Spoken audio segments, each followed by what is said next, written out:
So welcome to today's Greater Life CoffeeCast.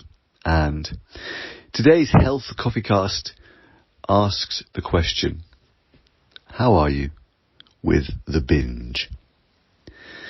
What do I mean by the binge? Well, this CoffeeCast actually contains some pretty serious stuff. And the invitation, of course, is that if this brings stuff up and you're like, there could be something here, to seek the relevant professional help. I don't purport to be any kind of expert in this realm, save that today I will just share my own personal experiences and hope that they may be of value in some way. And so, talking about the binge, we're talking about binge eating, but binging in all of its forms, in fact. And I remember when I was at university, ironically, probably binge drinking terribly, the articles were coming out talking about how, binge drinking was worse than regular consistent drinking. I'm not even sure what exactly the difference would be there, but the idea that people who would drink really nothing during the week and then absolutely cane it at the weekend might be doing more damage to themselves than those who just, had a small amount regularly, basically. And my experience with binging has been much more on the food side of things, particularly with sweet things, but also just with food as a whole, as a way of damping down, as a way of sedating from painful emotions. And I think at this stage it's also important to clarify some terms. I know that there is an official psychological definition of what binge eating means, and probably in my own experiences, I maybe haven't always met that. What I more mean here is that it's kind of, I might even say unnecessary eating, or eating in certain patterns that aren't really helping. And for me, that's been definitely like, buying 3 chocolate bars instead of 1. And things like just almost like at times forcing myself to eat, even though I'm full, just because there's literally it's some kind of inner feeling where unless I'm so full it's uncomfortable, then there's space for painful emotions to exist, perhaps. And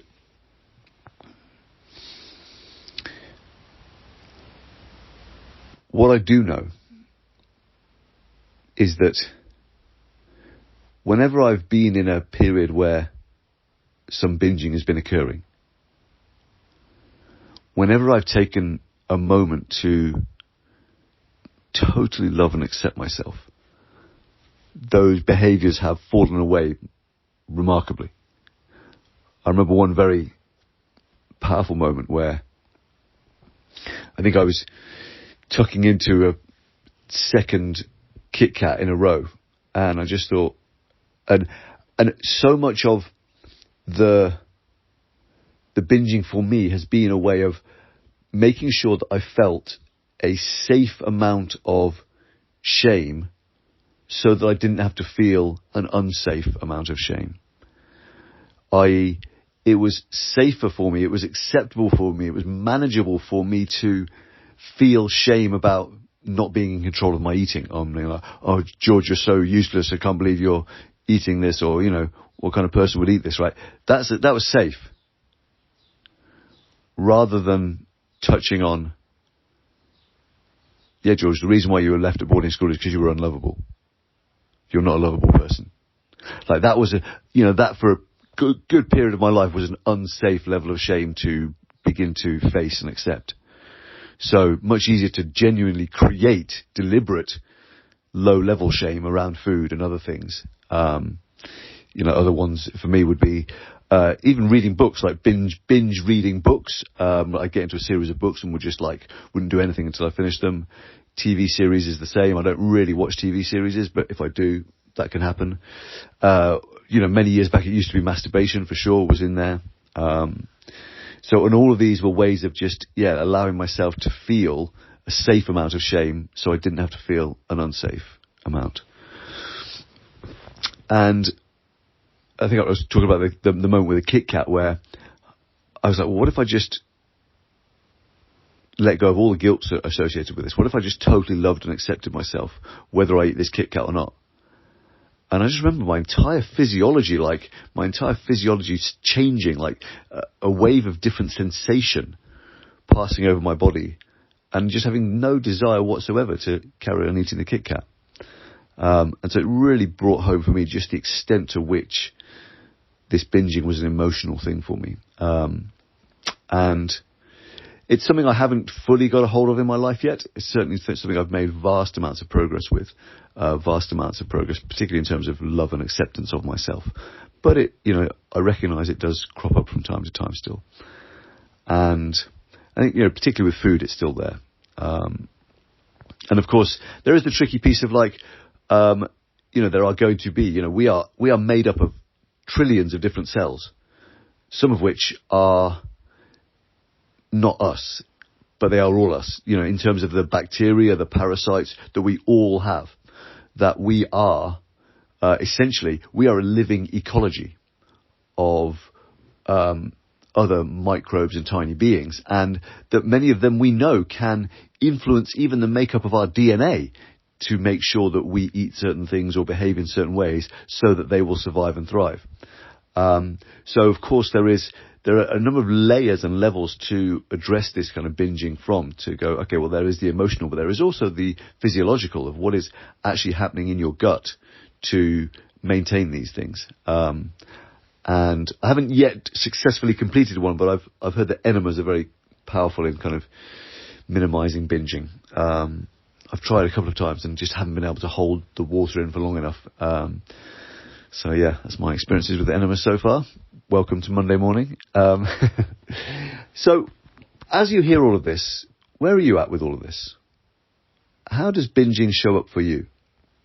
And I think the big thing I would share here, that although of course we're talking about health, what I recognised when I was invited to really examine my binging behaviours was that binging was a way of operating that ran throughout my entire life.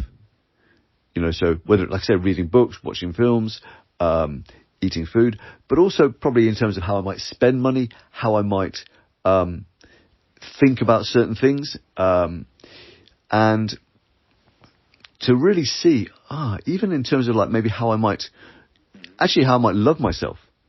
Like there might be, for a week I'd be great at loving myself, and then I'd have 3 weeks of self-loathing, which is effectively I was like binging on love for a week and then nothing, right? So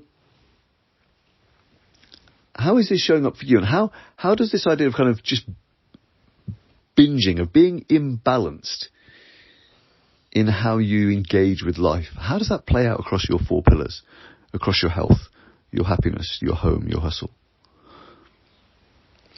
And with today's article being on the newsletter, being on the idea of tiny habits, what is one tiny thing that you could begin to do consistently or stop doing consistently? One tiny thing that could be that first tiny domino that begins to knock over the huge dominoes that ultimately leads to you entering into a more loving relationship with yourself and letting the binging, whatever it may be for you, fall away.